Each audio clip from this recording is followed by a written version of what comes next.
Ito'y kwento ng anak na nawalan ng gana sa buhay niya. Ano ba naman yan, anak? Puro kayo, men. Akala ko ba mag-doktor ka? Abogado, nasaan yung pangarap mo yan? Sa tingin mo, maabot mo yung mga pangarap mo sa akin mo na yan? Eh di ba, tay? Ganyan din naman sinabi niya sa akin nun. La, ano naman to, tay? May pamagmag pa pang nalalaman, hindi naman ako si Dora eh. Kaangas mo naman, tay.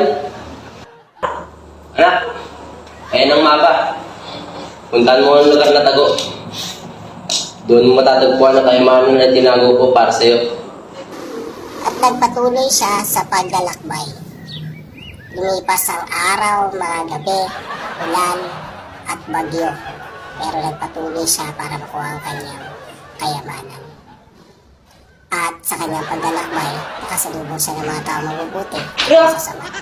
Bakit di pagsuntok direct?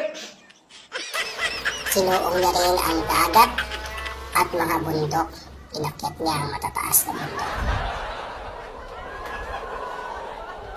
Ngunit sa hindi inaasahang pangyayari, nang nakarating siya sa lugar ay wala siyang natagpo ang kayamanan. Kaya't na may galit na galit siya sa kanyang ama. Hindi ba yun? Sobrang galit. Wala naman kayamanan. Niloko lang ako ng tatay ko. Napagod pa ako. Saan ba ako dumaan? Nakakait ko ng tatay. Sa kanyang pagbalik ay muli pinaanan niya na naman ang iba't ibang klase ng tao ay masama.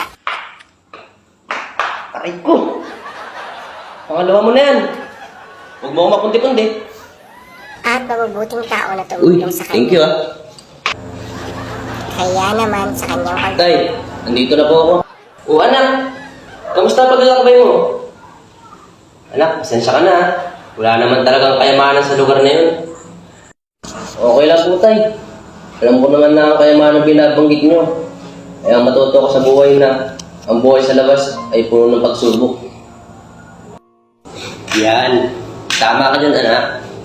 Katulad ng pananampalataya na kailangan mo, lumaban sa buhay, aligaw at muling matuto para makabalik sa kalooban ng Diyos. At muling mangarap para sa ministeryo niya.